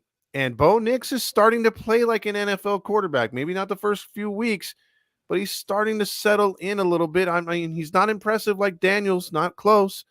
But you don't need a Jaden Daniels right now on that Broncos team. And again, the Raiders aren't the freaking Raiders of old, but they're still a decent football team. Are you a believer in Nix? I'm starting. I'm not believing in Nix, but I'm just saying they're getting what they need out of him. I'm a believer in that defense. I mean, are the Broncos not exactly threatening the Chiefs, but are they a threat to make the postseason this year? I'll say this, and I'll start it off with I know my coworkers watching too. The Raiders aren't worth a food stamp, guys. They've been mud flapping this game for AOC, who didn't do much of anything either. If the Raiders aren't drafting a quarterback next spring, I don't know what the fuck they're doing. Bo Nix probably had his best game as a pro, completing 70% of his throws, going for over 200 yards and a pair of tutties. The Broncos defense is going to keep them in so many games. They are so good. And Patrick Surtain, again, showing why you simply don't throw it in that direction. That's 3 straight now for Denver. If Nix can learn to limit the mistakes, the Broncos could be a thorn. The Raiders are clearly the worst team in the AFC West. I wouldn't be surprised if Pierce is out as head coach at season's end. No. No, I think he's got another year at least because I think so too. he's got to get his hands on his own quarterback. He hasn't had his own quarterback yet. Yeah, I would better agree. stop liking fucking tweets then. let's keep it on football. You know what, man? No, I honestly, I think Bo Nix is going to do a terrific job of being a game manager in the Sean Payton system, kind of like how Drew Brees was for the Saints all those years. He is going to mold him in what he needs to be. He doesn't need to be flashy and throw for 300-400 yards and be Jaden Daniels. If you throw for 210 and 1 touchdown, but if you methodically keep the ball in time of possession and allow the defense to do what they need to do extremely well, that is winning formula, regardless if you win by 1 or you win by 30. It doesn't matter. So Bo Nix fits the Sean Payton scheme. That's why Russell Wilson is gone. They drafted a quarterback. Sean Payton wanted a quarterback he could mold. You could not mold Russell Wilson. He was who he was and who he is. So I think Denver's a nice little story. And do they make the playoffs? Anything's possible. I pretty much just said everything's up for bid. There's a lot of good 3-2 teams and good 2-3 teams. And there's a lot of really bad 3-2 teams and a lot of really bad 2-3 teams. So I think Denver could sneak in if they keep playing the way they are. What I will say, I think Denver Broncos steal a game from the Chiefs. Interesting. Defense, because of defense. I don't know. Let's hear it. Look, I'm impressed with Nix. He's being a game manager. He's not being the elite quarterback. He's doing what he's supposed to do and keeping the game. I wouldn't even say close. He's just being a great game manager. That defense, though, yeah, he's not blowing. That defense is, my God, man. I didn't see this coming at all. That defense is elite, and they're holding opponents under 20 points a game. I don't even think any opponent has scored over 20. If I'm not mistaken. Yeah, you're probably right. Give Broncos defense credit. Give Sean Payton credit. He couldn't do this last year with Russell Wilson. And I'm with you, Don. He needed a quarterback he can mold. He needed the players he can mold. And he's doing a good job. Now, do they make the playoffs? I don't know. I don't think so. But I think next year they will be definitely one of the top teams in that division. They'll be probably competing with the Chiefs. I'll give you that. I just think give them one more year. Hey, come on. Hey, Broncos country. Let's ride. I'll say this. If the Broncos defense stays like this, for the rest of the year and they play like this next year, Vance Joseph's going to get himself a head coaching job. Again, yeah. Yeah. And like Sergio Dip said from ESPN Deportes, he'll be having the time of his life. So next game, we're going to go to Green Bay South or West, and that is SoFi Stadium, everybody's road team's home game. The Rams were outshined again at home, but this was a bit closer thanks to the genius and a stupid play by Jordan Love. One of the worst plays I've ever seen. Take the safety, live to play another day. That was a what is it that the quarterback for the Titans? That was a Will Levis play. That was terrible by Jordan Love. But in the end, though, the Packers again played mediocre at best and still beat a descending Rams team 24-19. Yeah, I mean the Rams fallen 1-4. They're still without their star receivers. Man, it's got to be tough to think they can bounce back. I mean, lucky for them, they get a bye week. But I mean, I don't know how much that's going to help them this time. I think the Packers, they're going to go as Jordan Love goes. The upcoming schedule is no cakewalk for Green Bay. Lucky for them, 2 of their next 4 of the opponents are Arizona and Jacksonville. But I mean, they did what they had to do. But I mean, the Rams, especially in that NFC West, I mean, it's really looking like it's coming down to a 2-team race between the Niners and the Hawks. Todd, like you said, the Rams are 1-4. They should be 0-5. They should be the only winless team in football if the Niners didn't screw the pooch a couple weeks ago. Factual information. That's true. I agree. Packers will go as far as Jordan Love goes. That defense is pretty good for the Packers. They have a good secondary. The running game, I think they could amp up a little bit more with Josh Jacobs. I think he has the capability to really take some pressure off of Jordan Love. Because, everybody had Jordan Love as an MVP winner this year. And I think for a guy that's really coming into his own and just really his second year as the starting quarterback for the Packers, I think you need to temper expectations just a little bit. It's still a competitive division. It's the only division in football for the Packers that every team is above 500. So I think it's going to be something to look out for overall.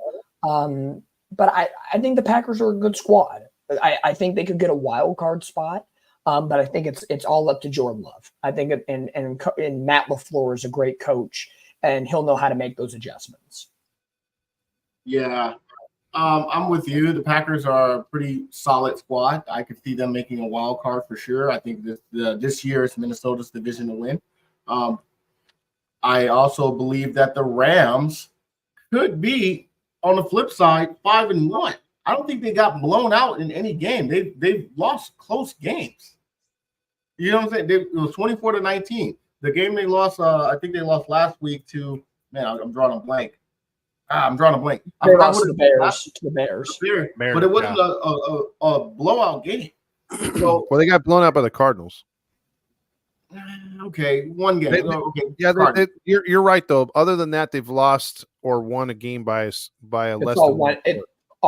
6 points or less. Exactly. So if the Rams had Puka Nacua, if they had Cooper Kupp, who knows? Those games can be flipped. So I'm just going to say this. I got to give credit to the Rams. They could still make a push to be competitive and be that team that, plays a spoiler. I don't think they make the playoffs. Your division is too good. I think it's going to be a race between Seattle and 49ers, but they can play that dark horse. They've been very competitive, and I give Sean McVay 100% of the credit. He's playing what he has, and he has been very competitive. He could have won that game because Jordan Love made those mistakes. You know what I'm saying? So, look, the Packers are a good team. They got away with it, but give credit to the Rams. Well, we know who likes the shots of McVay on the sideline. Hey, right, Matt? Hey. I will say this. I live in Inglewood, right by the Forum. I saw nothing but Packers fans walking to their car. It was horrible. Yeah, there are no Rams fans. No. And speaking of, we're going to talk about the final game of the night or the week 5, and that was the Saints getting a goal line stand, keeping it close, but still getting doubled up in the end, 26-13. Valiant effort by the Saints. But, one guy who brags about, it's just another day at the office, and Kyler Murray, no. Another day at the office was Pat Mahomes, and 300 more yards to his credit. The Chiefs weren't methodical at all in this game, but did just enough to win. It was a Andy Reid-esque Eagles-type win for the Chiefs. Thoughts on the Chiefs? Because we already heard Dom earlier say he's not impressed with the 5-0 Chiefs. They've gotten some ref calls, but still the only undefeated team, right? Yeah. Well, I didn't watch this game, so I don't really have a lot to say. But, yeah, Chiefs have kind of been mediocre this year. They've been bailed out quite a bit. I'll just say this. Fuck you, the Saints. I could have won this week without tiebreaker points. But no, you had to shit the pooch, assholes. And I'll clarify with the Chiefs. Yeah, are they winning? Of course. Is Kelsey the same Kelsey right now? I did say he would have at least 7-8 catches and over 80 yards, and that did happen.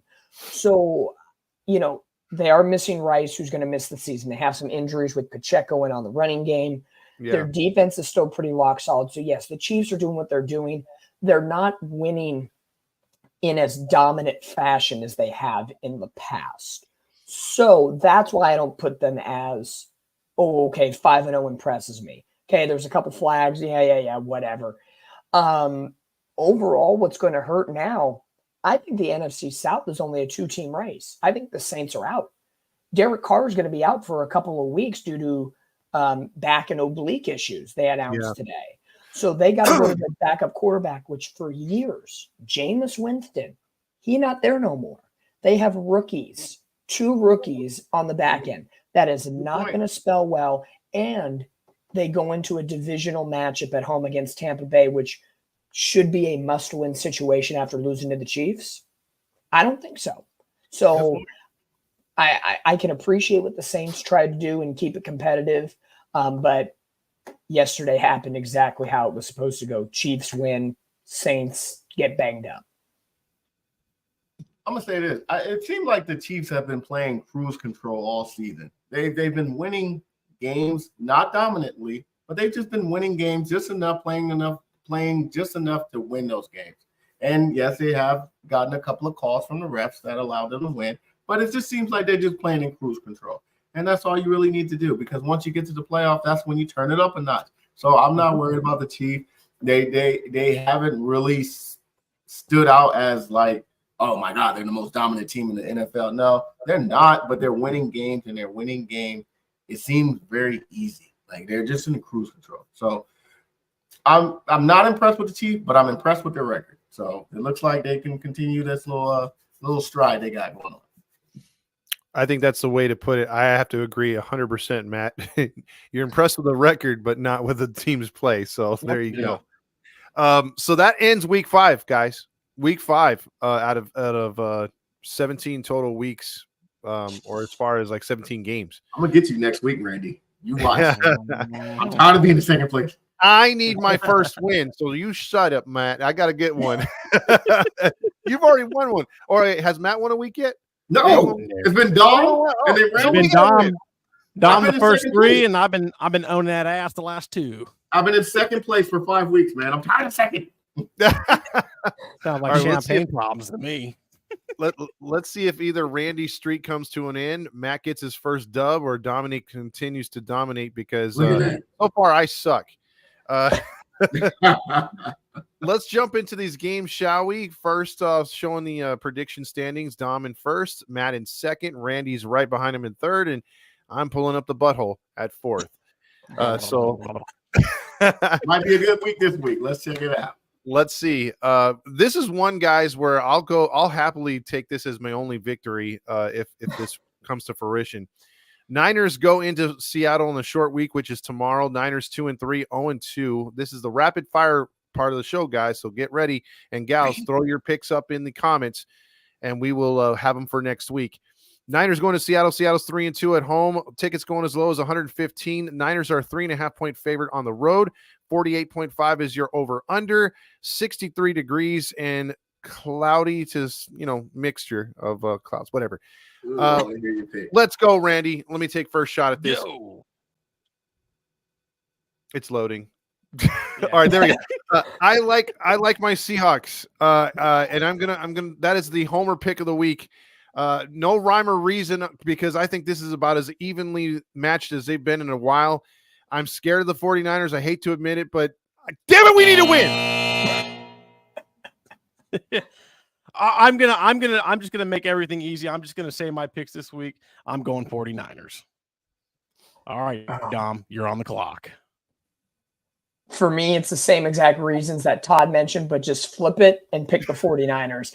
It's 2 teams that I was wanting a nice hard battle, both teams at 4-1. They're both competing right now. Season is semi on the line. What is the better of the bunch right now? The Niners cannot slip. Got to get a dub on the road, no matter what. All right, Matt.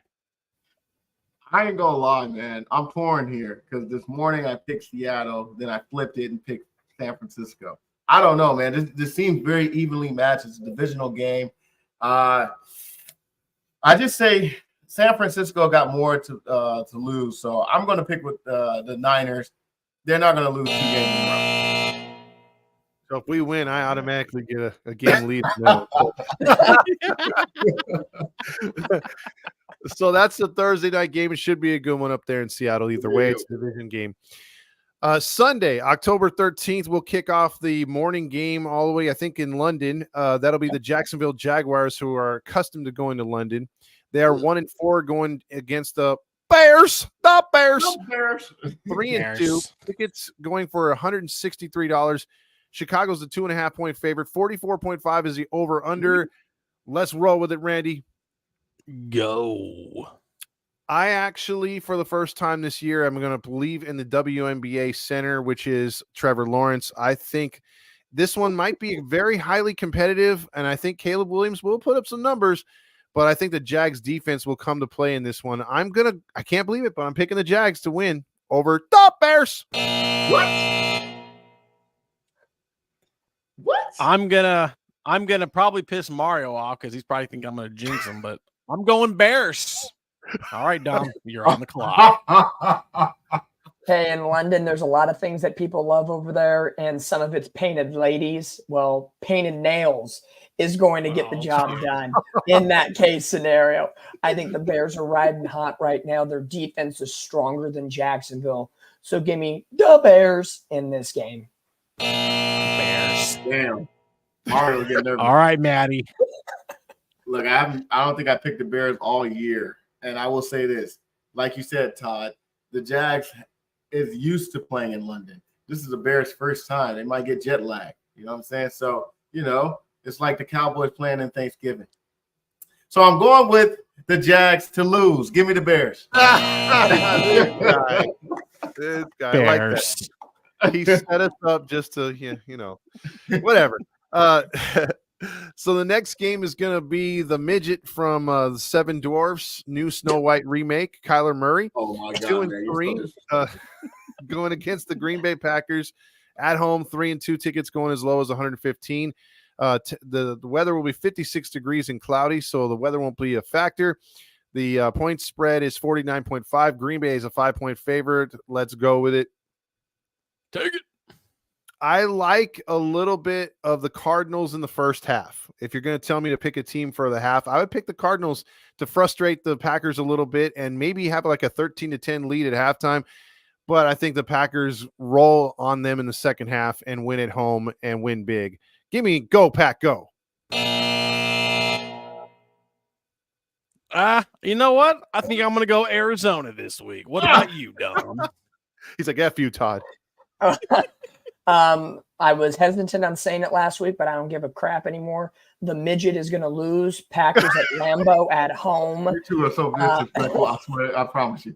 On national, You ruined our Dominic, Todd. Green Bay at home for the win. you guys are live, right? You guys are so disrespectful to everybody. I'm a bad influence. God dang it. All right, Maddie. You're so disrespectful. All of you guys here, man. You're so disrespectful. You leave Kyler Murray alone, okay? He's trying. Look, I like the Arizona Cardinals, unlike you, Todd. They're a good team. But no one's beating Lambeau and Green Bay and Lambeau. So give me the Packers. Not that no one can beat them, but you know what I mean. Arizona ain't beating Green Bay and Lambeau. Gotcha. Next game is going to be another 10 o'clock game. It is the Indianapolis Colts. Now, correct me if I'm wrong, guys, but it looks like Anthony Richardson is questionable. I don't know if he is named the starter. I'm picking the other team, Titans. Well, it's either him or Flacco is going to go against the Titans. Titans are 1-3, 0-2 at home. Indy, despite whatever's going on, is only a 1-point favorite, so it's basically a pick 'em. 42.5, I think, is high. Weather 63 degrees and cloudy. Tickets going as low as $43. Shoot it. Go. I'm with Matt. I don't care who starts. This is the one game where I'll say even if Richardson starts, give me the Colts. Something about Levitt, they say he's great ability-wise, but in the head, for whatever reason, it's not there. So until that comes up or he gets smart, give me the Colts, man. Colt 45.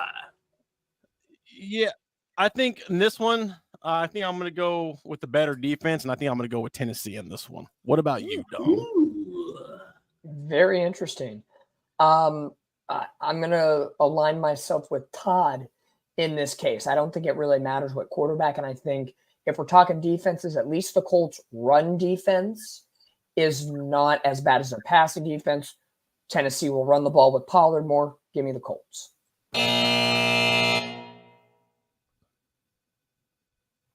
All right, Maddie.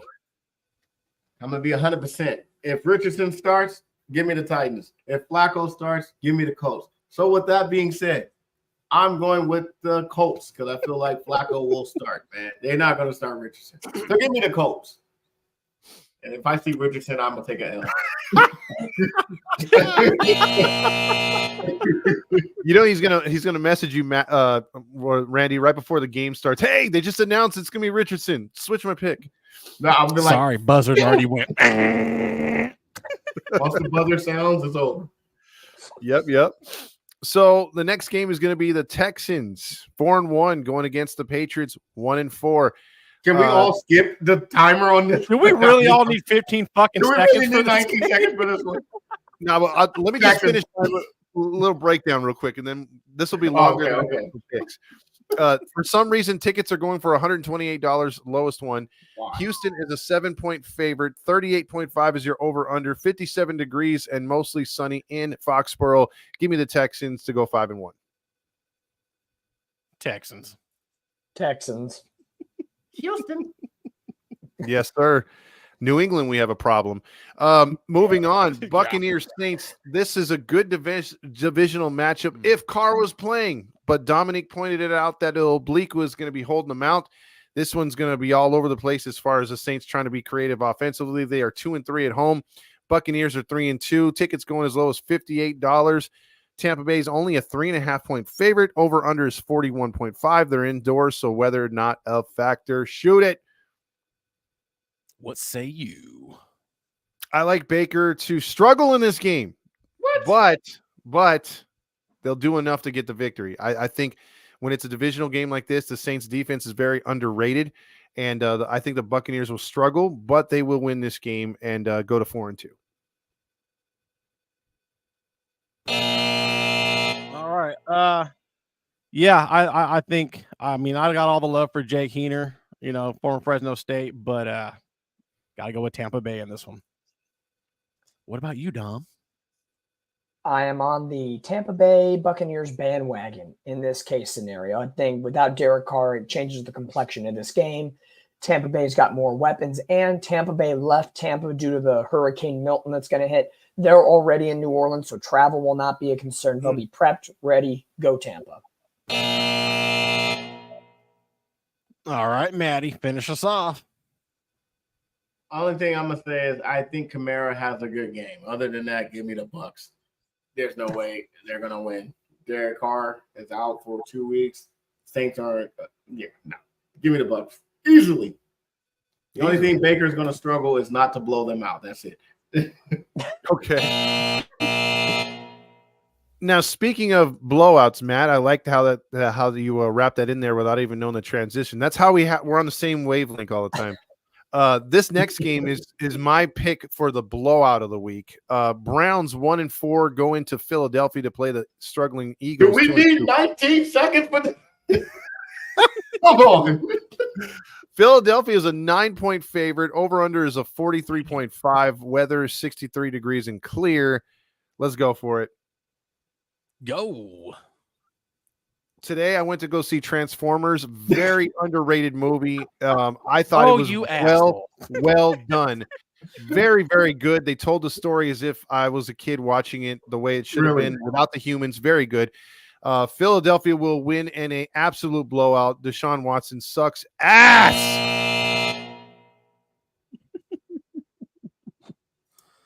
Randy. Can't believe I'm going to do this. Upset of the week. Give me the Browns. What about you, Don? No. The only thing that's going to blow ass is probably the masseuses for Deshaun Watson. What? That was very disrespectful. You did 2 for 2. Okay, it's as easy as this. Saquon goes crazy. I don't know what to do with you guys. Saquon these nuts, baby. Saquon these nuts. All right, Maddie. I don't know who was more crazier, Randy picking the Browns or you making that comment about the masseuse blowing out their head. You're so disrespectful, dog. I can smell that comment from here, man. Look at here, man. Come on now. Is there a question? Philly. Padres beat the Dodgers, by the way. Breaking news. Hell yeah. One more to go, baby. One more to Love go. It. This next one could be a good one or could be a big-time disappointment. Let's The hear Los it. Angeles Chargers of San Diego of Western Hemisphere of the Republic of China go into Denver to play the Broncos. The Chargers are a 3-point favorite. Does I don't Vegas know know why. something that we don't? I don't know why. Tickets are as low as $99. Weather is 69 degrees and cloudy. Over under is a very low 35.5. Go for it, Randy. Now, I know Harbaugh has been getting the best out of this defense, and they are playing much more inspired.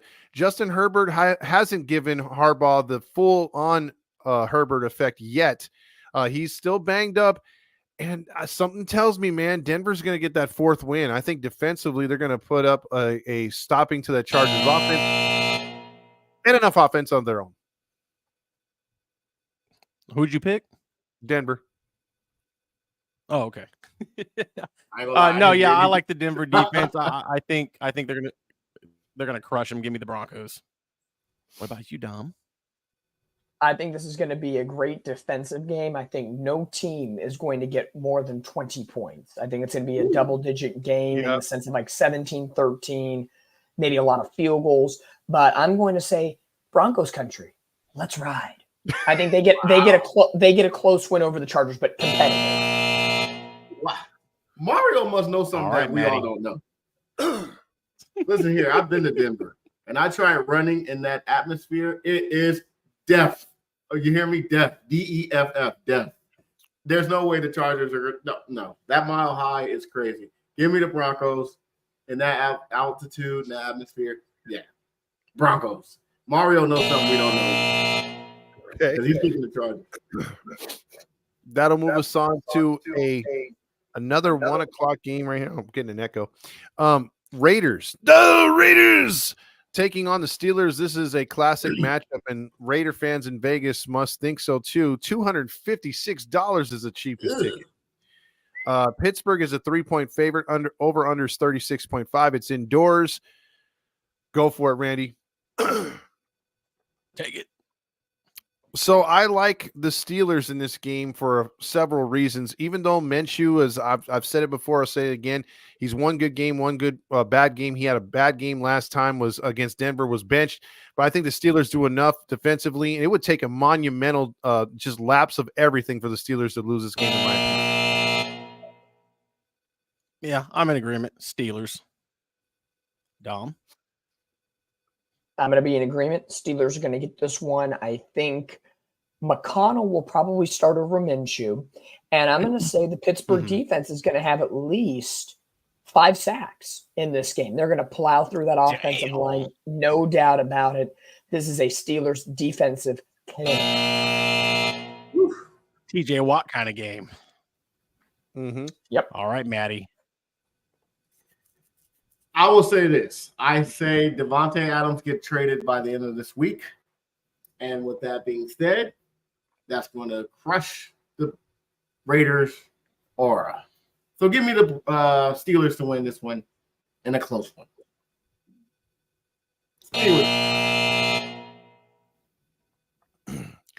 This next game, fellas, is my Mario pick. says Raiders over the Steelers. Does Raiders win every game? LOL. Every other game. That's true. Their fans believe that. This next game, I think, is the game of the week by far, in my opinion. Detroit goes into Dallas to play the Cowboys. Remember last year, the Cowboys were 8-0 at home. They are now 0-2 at home. And the Lions are 1-0 on the road. Detroit's a 3-point favorite, 52.5. That's the very high over-under. Tickets going as low as $37. I question that. But shoot it, Randy. Let's go. I'll give my take. Take it. I like the Lions in this game offensively. I like the Cowboys offensively in this game. If you're going to say defensively, I think there's going to be a critical fumble here by Dak. I think Hutchinson's going to lay him out. Someone's going to do something. Dallas is going to make a crucial turnover. Cowboys 0-3 at home, in my opinion. Give me the Lions. Yeah, I'm going to go with the hotter hand right now, and I just think the Lions are the better team. Give me the Lions. What about you, Dom? The Lions are coming off of a preparatory bye week. They've had 2 weeks to prep for the Dallas Cowboys. They're going to get on the road fast. Dallas put all their eggs in the Pittsburgh Steelers basket over the weekend. That is taxing. And I think a little more weapons right now for Detroit. Give me the Lions. All right, Maddie. I hate all you guys, man. You guys are so disrespectful, man. Very disrespectful. I picked the Lions too, man. I picked the Lions too. To lose, baby. I'm going my boys this time. I got my boys, man. Hey, you saw what I did there. You saw what I did there. That is disrespectful. Hey, man, don't do that to me. Don't do that to me. I got to go with my boys. Got to. So now that Todd, moves us before on. we move on to the next game, we skipped a game. Oh, we did? Which one did we skip? Washington and Baltimore. Baltimore. That's right. right. We missed that one. Okay, my bad. So let's go. Let's rewind. Back in time. Washington. This is going to be the sneaky good game of the week. Sneaky good. Can Jaden Daniels show up against that Baltimore Ravens like you guys have been talking about earlier? Commanders are 4-1, 2-1 on the road. The Ravens are 3-2 winners of 3 straight. Tickets going as low as $262 because this is a very close, regional game. Baltimore 6.5 point favorite, 52.5. So it is another high. That's why I missed that one too. High over under 63 degrees. Seems like weather up and down the coast, unless you're in Tampa, is going to be good this weekend. Commanders, Ravens, shoot it. Take it. I really want, and I hate to say this, but because I hate what they've done with the team, but I really want Washington to win this game. I'm not a Lamar Jackson fan at all. I like what they've done with the organization lately, except the name. But I think in the end, the Ravens are going to win their 4th in a row. I think the defense is just a little too much for Daniels. Yeah, I think I'm going to go with the Washington Redskins on this one, or Commanders, whatever you want to call them. I just like this team. I think it's going to be a high-scoring game. Don't be surprised if it's like 70-something points. But give me Washington in this one. Good football team, man. Whoa. I think you're all right, Tom. I think Randy's onto something. I truly believe this game is going to have high points available to all. It could be a big fantasy game on both sides. Very reminiscent to Baltimore, Cincinnati this past week. Baltimore's defense a little bit better, and the Commanders' run defense is not as good. Derrick Henry runs all over them. Baltimore. All righty, Big Matty. We'll see what Washington is made of. This is definitely a test. I want to see a good game. Is Jaden Daniels really that elite quarterback? I feel like Lamar Jackson's going to show him he's the originator or the RPO run pass option. So give me Baltimore to win this one. I think it's going to be a blowout. That'll move us on to Carolina, where the Atlanta Falcons take on the Carolina Panthers. Carolina's ticket prices are as low as $34, so it's better than $25 from last week or the week before that. Atlanta is a 6-point favorite on the road. The over-under is 47, and again, 69 degrees and clear. Go for it, Randy. Take it. So I only have one question in this game as far as anything related to, because I got the Falcons all the way, but does Kirk Cousins currently has 1,300 yards passing for the season? Does he get another 1,300 against that weak-ass secondary of Carolina? Give me the Falcons by at least 30.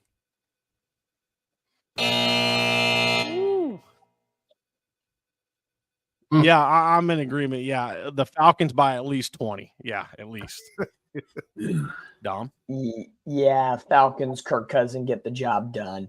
I think the question is, who gets more receiving yards, London or Mooney? Mooney's been more the deep threat, London on the inside slants.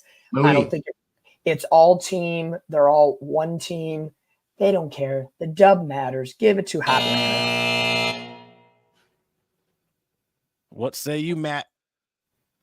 I mean, I really don't need 19 seconds for this, but I will say this. I think Mooney's going to have the more yards. The reason why I say that is because I have him on fantasy, and I need him to go off, so I'm going to speak into its existence. So, yeah, we already know Falcons going to win, and that's all I got to say about that.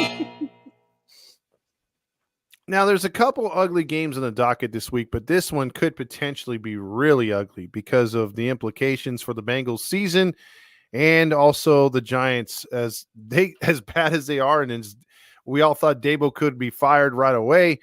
You could have the Giants at 500 thanks to us and maybe the Bengals. But the Bengals go to New York to play the Giants. Tickets going as low as $66 on Peacock on Sunday night.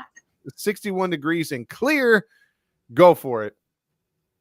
Oh, sorry. That would be you. Attention. Go for it. Joe Burrow's having a fine season. If you look at his numbers, 1,300 yards, 12 touchdowns, 2 picks, but his defense forgot to show up all season, has not. I want to pick the Bengals, but I'm going to go against the grain. I actually think the Giants go to 3-3. Stop that. Wow. Stop it. Yeah, I don't think the Giants got what it takes this week. I think Burrow's going to light them up. Give me the Bengals. What about you, Dom?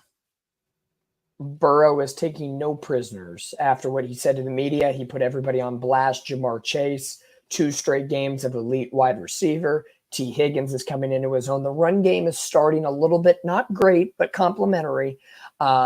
Big time, big game, prime time. Give me Joe Burrow. Oh, yeah. All right, Maddie. Listen here. The way Burrow put everyone on notice, it wouldn't surprise me if Bengals only give up 3 points. I got the Bengals to win in a rout. They're going to win at least by 20. So either I'm a genius like McVay or a dumbass. So you're either Sean McVay or Robert Saleh. There you go. This is it. You know what, Dom? You're throwing shots on me, man. Dom, that man has a family. I am the shadiest of the night. I am shady as hell. And now, One Jets Pod proudly presents the preview of the New York Jets versus the Bills. I should say the New York Robert Saleh versus the Josh Allen Bills. Jets coming in 2-3. New coach. Do they have the new coach smell? As in, are they going to play more motivated, or does Josh Allen right a ship that is currently sinking as they were 3-0, as Matt said earlier in the show, and well on their way to winning that division to some people, to now they could be 500 by the end of the night. That is your Monday night game. $79 is your cheapest ticket. Again, weather not a factor. 67 degrees and clear. Buffalo's a 2.5-point favorite. 40.5 is your over-under. I think that's low. Go for it, Randy. Take it. I'm actually thinking, because look, unless the Jets open up that offense, I think we're going to see the same Jets in this one, an underperforming team with a ton of talent, and the Bills the same way. But something tells me Josh Allen, the way he owns the Jets in a way, is going to get the victory. So give me the Bills. You got the Bills. Randy's face. I don't know where you got that information, because Josh Allen usually has the worst statistical games against the Jets. I just don't know. I mean, well, you know where I'm going. I'm gonna pick the fucking Bills. I ain't picking the Jets. What? But I just don't know how this, fire in the fall is gonna play out for us, man. So I'm picking the Bills. That's just the way it is. I'm not picking the Jets anymore this year, guys. You. What about you, Don? Your rival? Buffalo is both teams need this win. Buffalo, I feel, needs a little more. I think the Jets need it to kind of ease off the firing of Saleh. But like Todd said, Nathaniel Hackett is still there. Rodgers is a little bit banged up. Buffalo will attack that. Give me Josh Allen. And remember, guys, this is for first place in the AFC East, too. All right, Maddie. You guys are y'all smoking that weed, man. Y'all smoking that weed, man. I don't know what y'all smoking. Come on, man. The Jets. Give it to me. Jets. Jets. Jets. Just don't are going to lose. Give me the Bills, man. They got that. I'm telling you. Oh, you sound bitch. Give me the Bills. Speaking of smoking the green grass, listen here, Stephen A. Smith. Right? All right. So what do we? I'm going 40 points even. What about you guys? I think it might be a little more competitive than I think. So I'm gonna go 40 even. 40. I'm with Mario, like 45, 50. Give me 50. One. What did you say, Todd? I was going to say he needs to pick one, but give me 47. I'm going to go same as this past week, 44. 44. You Price is Right picking people right here, man. I swear, man. I want that couch. So there's our picks for the week. It's like I said, right now, Yaz coming off the victory this week. Can he defend his weekly victory? You got Matt knocking on that back door. He is showing that. He's showing that victory over, and that's like the 17th time he did. Hey, let's go for the old Peyton Man thing. Woo! Hey, he does. Hey, he calls himself daddy for a reason. Hey, man, he owning us, man. That's 2 in a row, man. Stop it. You keep going that goddamn score. Goddamn it. So we'll see how it plays out here moving into week 6. It's going to be pretty exciting. We got final thoughts, gentlemen. You want me to start off or? My final thoughts is just I want to see what the Jets can do. Like, what the fuck does this mean? You know what I mean? Like, we just fired our fucking coach. It's not even mid-season. We just fired our coach. That's why it's playoffs or bust, man. Playoffs or bust. It can't be anything else. I think it's a situation where you have a lot of mediocre teams right there in the NFL, and this could be a week that separates the 3-2s from the 2-3s if the teams that should take care of business take care of business. And I think first and foremost, Todd and I are the ones that are going to get a first taste on that on Thursday. So we'll see how it all goes down. My final thought, this is a playoff type game for my Cowboys. It's a competitive team with a winning record. We are 0-2 at home. We got to at least get that home field advantage back. Ever since we lost to the Packers last year in the playoff, we've been 0-3. We got to get that win back. So this is one of those games where it's not a must win, but it's a must win to get your confidence back at home. So we need this win. Good take. My final one is, man, look, I hate the 49ers. No offense, Dom. I hate them with a passion. I'm on that boat. I don't want to lose to my rival yet again. I'm kind of torn because even if we lose to the rival, we've been losing to them lately, which sucks. I think it's like 5 in a row, including the playoffs. Yep. So we lose this one. That's a straight 6, but it's not the end of the season. We'll still be 3-3. We just got to start over. But it is huge if we win. I think it's all gravy, and because we stop the losing streak and we extend the division lead. But if we lose, it's like, okay, guys, let's regroup. We got 11 days. Let's start the season new. The season starts week 7. That's what I'm going to say. Oh, here we go. Here we go. Is that Roger? Oh, my. I'm going to be full on Roger in week 7. You can't have Roger in a football take, man. You can't have Roger in a football take, man. Ew. I felt dirty. That was dirty. That was dirty. You snuck that in there, Roger. That's what Deshaun Watson said. Thank you, everybody, for checking us out here on the Unfiltered Sports Podcast. If you haven't, make sure to hit that like and subscribe button. Smash that bell notification so you're notified every time we come up here live. We're here every Tuesday, 7 o'clock Pacific, 10 o'clock Eastern. So on behalf of Maddie, Dom, and the good Todd Fox man himself, we'll see you all down the road. Y'all take care.